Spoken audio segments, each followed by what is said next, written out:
It was a sunny day at the park. Families strolled down tree-lined paths, children laughed and played, and the gentle breeze carried the sound of distant chatter. The city felt alive, bustling with energy. Among it all, Sister Clara walked with her usual serene smile, her calm presence offering comfort to those nearby. But today, something felt different. As Clara passed the fountain, her gaze was drawn to a man sitting on a bench.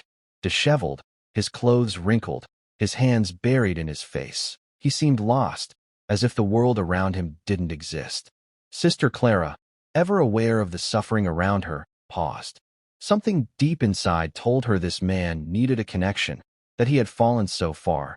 He might have believed redemption was beyond reach. She stood there, wondering, what would you do if you met someone like this? What could you say? How could you help? And in that quiet moment, Clara's heart made its decision. Sister Clara wasn't a stranger to the park. Her gentle smile had become a fixture in the community. She was always there, distributing food to the needy, chatting with parishioners, or simply offering a kind word to anyone who needed it. People trusted her because she listened without judgment, offering not just assistance, but true understanding. Her presence had a way of bringing calm to the busiest of days, and her compassion seemed to heal even the deepest of wounds. But today was different. As she walked through the park, her gaze was drawn to a man sitting alone on a bench. The park, usually filled with laughter and energy, seemed distant around him. He was disheveled, his clothes wrinkled, his posture slumped, and his face was buried in his hands. He seemed so out of place amidst the families strolling by and the children playing nearby. Sister Clara had seen people like him before, people who were overlooked by most, people who were in pain or had fallen through the cracks. Something inside her stirred, an overwhelming need to reach out. This man, this stranger, needed more than just a passing glance. He needed a connection, someone to see beyond the rough exterior, someone to remind him that he still mattered. Her heart ached as she stood there for a moment, considering how to approach him. Then, with her usual calm demeanor, she took a step forward. "Good morning," she said gently, her voice breaking the silence. The man looked up slowly, his tired eyes meeting hers. There was pain in them, a depth of suffering that spoke volumes. And yet, there was also a defensive edge to his voice when he spoke. "What do you want?" he asked, his tone cold, but not outright hostile. Clara wasn't deterred.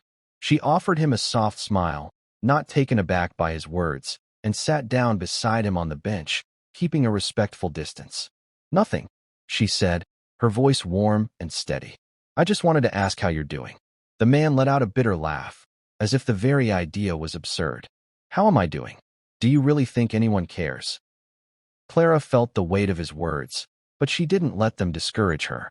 Instead, she simply sat there, letting her presence speak louder than anything she could say. "I care," she replied quietly, meeting his gaze with kindness. For a long moment, the man, Victor, as he would later reveal, didn't speak.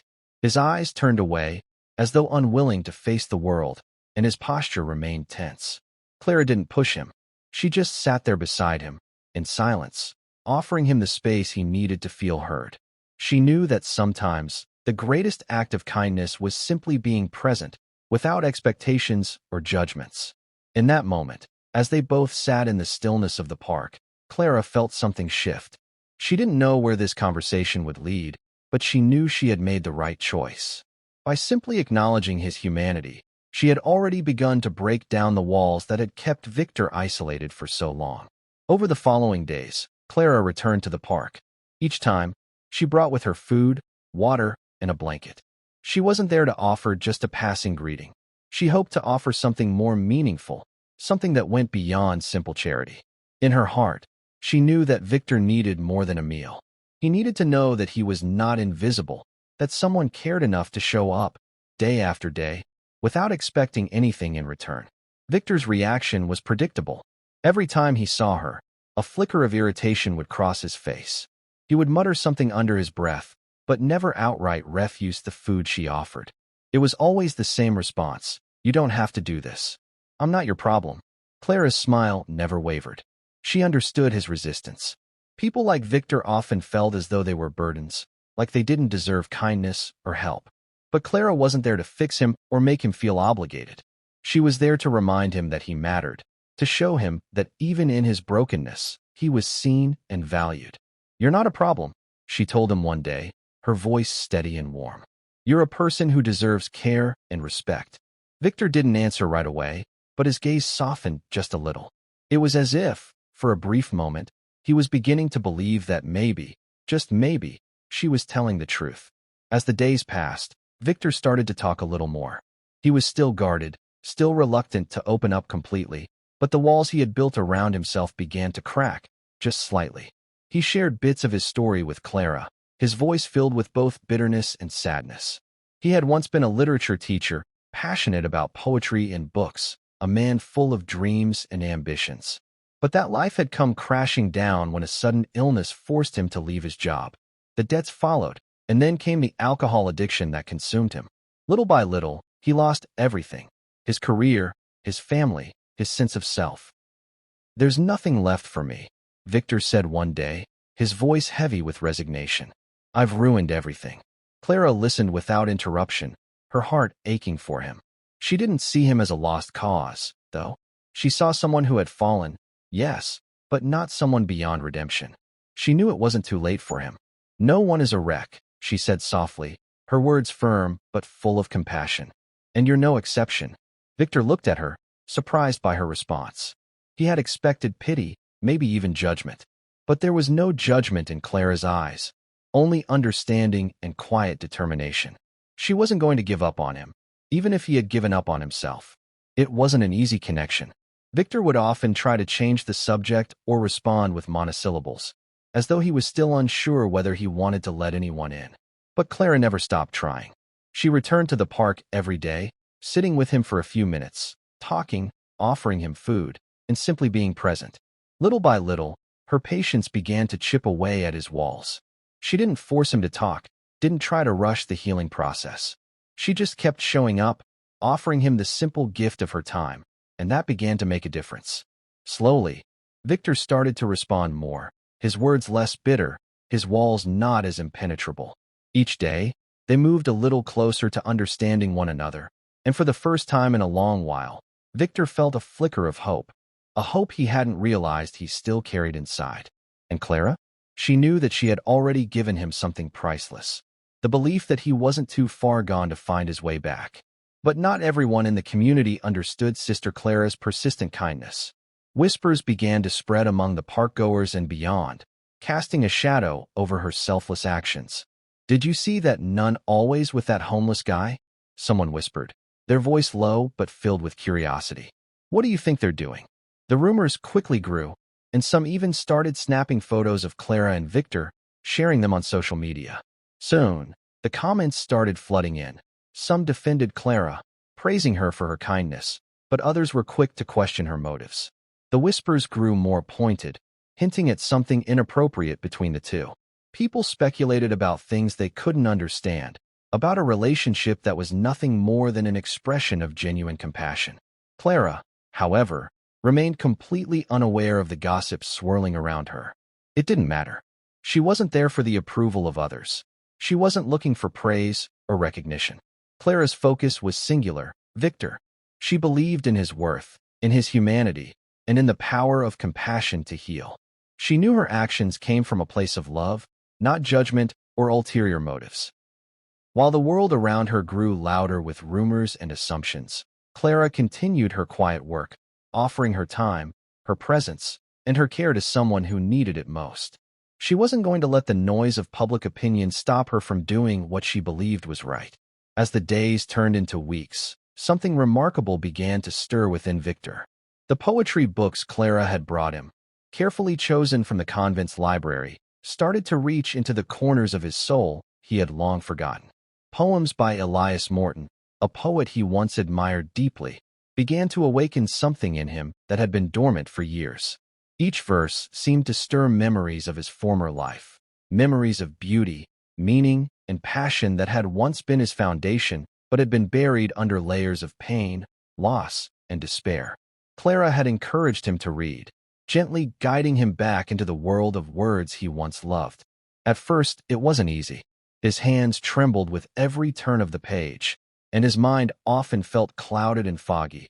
as though the weight of his past still clung to him. But slowly, the words started to work their magic. They offered him a sense of calm, a quiet peace that he hadn't felt in years. And the more he read, the more the fog began to lift. One afternoon, as Clara sat beside him on the park bench, she noticed the subtle shift in his demeanor. There was something different in his posture, in the way his eyes seemed just a little brighter than before. "You look different today," Clara remarked, her voice soft but filled with curiosity. Victor tried to shrug it off, his usual defensiveness creeping in. "Maybe it's Elias Morton's fault," he said with a small, almost reluctant smile, trying to downplay the change. But as he spoke, Clara could see it. There was a spark in his eyes, a light that had been missing for so long. "I haven't felt this alive in a long time," he confessed, the words leaving his lips almost hesitantly, as if he wasn't entirely sure he could believe them himself. "I didn't think a book could still have that effect on me." Clara's heart swelled with quiet pride as she watched him. She had seen his struggles, his walls, his refusal to let anyone in. But now, she was seeing him open up in ways she hadn't imagined possible. It wasn't a grand transformation, but it was a shift, a small but meaningful step toward rediscovering who he was. She smiled warmly, her voice gentle but full of encouragement. "Sometimes," she said, "it only takes a small step to start climbing back up." Victor nodded, but the change was undeniable. That small step, the simple act of reconnecting with something he once loved, was helping him find his way back, piece by piece. He wasn't there yet, but for the first time in a long time, there was a glimmer of hope.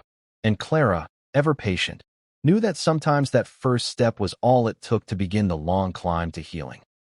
Despite the changes he was beginning to see in himself, Victor still carried the weight of his past. His transformation was real, but there were moments when the shadows of his mistakes crept back in. One afternoon, as Clara sat beside him in the park, they were discussing a poem about regret. The words seemed to strike a chord with Victor, and suddenly, he stopped reading. He closed the book slowly, his hands shaking slightly. "Clara," he said, his voice barely above a whisper, filled with a quiet tremor. "There's something I haven't told you. Something I'm deeply ashamed of." Clara didn't rush him, keeping her gaze soft and patient. She remained silent, waiting for him to find the words he needed, understanding that he would share when he was ready.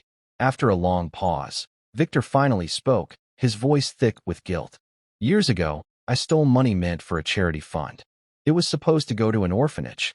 I used it to feed my addiction, and when I found out, it was too late to return it." His confession hung heavily in the air, and Clara listened intently, not with judgment, but with deep compassion. She knew how painful this was for him, how much he had been carrying alone for so long. "Do you think that makes you unforgivable?"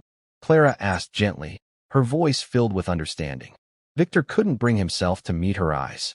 His shame was palpable. "I can't forgive myself for that. I hurt children. I took from them." Clara placed a steady hand on his shoulder, offering him a warmth that seemed to reach deep into his soul. "Victor," she said softly, "what you did was wrong, but it doesn't define you. The real question is, what are you going to do now to make it right?" Her words, simple yet profound, seemed to echo in the quiet space between them. Clara wasn't there to condemn him. She was there to help him see that while his past was a part of him, it didn't have to be the only part. The future was still within his reach, and it was his choice what kind of man he wanted to be from this point forward. Victor's journey toward healing was far from over. He knew that facing the full extent of his actions was necessary for him to move forward, but it was a daunting realization. His guilt had held him captive for so long, and the road to redemption seemed almost insurmountable. Yet, with Clara's unwavering support, he knew he couldn't avoid the truth any longer. Clara, with her endless compassion and understanding, arranged a gathering at the parish, a space filled with people from the community, including those who had questioned or criticized her kindness toward Victor. She invited volunteers, parishioners, and even those who had once whispered in judgment. It wasn't just a gathering. It was an opportunity for Victor to stand in front of the community he had wronged and ask for their forgiveness. When Victor stood before the crowd, his heart raced. He had never felt more exposed, his past laid bare before strangers and friends alike. The guilt threatened to suffocate him, but Clara's presence, her steady gaze filled with belief in him, gave him the courage he needed. He took a deep breath, knowing this moment could define his future. "Good evening, everyone," Victor began, his voice quivering. "My name is Victor, and I'm here to tell you a story I'm ashamed to share." He paused, the weight of his own words hanging in the air, but he continued. "Years ago, I stole money meant for a charity fund. It was supposed to go to an orphanage. I used it to feed my addiction. I understand that what I did was wrong, and I deeply regret it. I understand if you can't forgive me, but I'm sorry, truly sorry." The room was heavy with silence. Victor's hands shook, and for a moment, he thought the burden of his confession might break him. But he didn't look away. He held his ground, even though it felt like his shame would drown him. And then something unexpected happened. A small child from the orphanage, one of the very ones affected by his actions, stood up. The room watched as the child walked toward Victor, and in that moment, the weight on his chest grew even heavier. But the child didn't say anything cruel, didn't accuse him. Instead, the child looked up at Victor and gently took his hand. "You said you're sorry," the child said with an innocence that took Victor by surprise. "That means you want to be good, and that's okay with us." Victor's breath caught in his throat. The simplicity of those words, spoken with the kind of forgiveness only a child could offer, hit him harder than anything else could. For a moment, everything stood still. And then, the unexpected happened again. The people in the room, those he had feared would never forgive him, began to clap. At first, it was hesitant, unsure, but then it grew louder, warmer. The applause didn't just come from the adults in the room, but from the children too, from the very people whose lives his mistake had impacted. Victor's eyes welled up, and he wiped away his tears, overwhelmed by the magnitude of the support he felt. The forgiveness of that child, combined with the compassion of the community, began to lift the unbearable weight from his soul. In that moment, Victor realized that redemption wasn't just about making things right. It was about accepting that he wasn't alone, that he could change, and that others still believed in him. Clara's unwavering faith in him had not only guided him through the darkest parts of his journey, but had also shown him that, even in his deepest shame, he was still worthy of love, forgiveness, and a chance to rebuild. Victor's life was forever changed that day. After the community's acceptance, he dedicated himself to the orphanage, sharing his love for literature with the children. He started organizing writing workshops, guiding them to express their emotions through poetry and stories. With each beautiful piece they created, Victor felt he was slowly making amends for his past mistakes. It wasn't a fast process, but it was meaningful. The community that once whispered behind his back now saw him as a symbol of redemption. The skepticism that had once surrounded him faded, replaced by admiration and respect. He wasn't the man he had been before. He was someone different now, someone better. Through it all, Clara remained by his side, her gentle presence a constant reminder that the road to change wasn't always smooth, but each small step was worth taking. She never allowed him to forget that his efforts mattered, that every step forward, no matter how small, was a victory. A year later, during a special event at the orphanage, Victor stood before the audience, not to ask for forgiveness, but to share his journey of transformation. His voice trembled with emotion as he spoke, his words full of humility and gratitude. "I don't know if I deserve all of this," he said, his heart full, "but I am thankful. Every day, I try to be a better person, not just for me, but for anyone who needs a second chance." The applause that followed was thunderous, and for the first time in years, Victor felt at peace. He had found a new direction in life, one rooted in forgiveness, compassion, and the unshakable belief that no one is ever too lost to be found.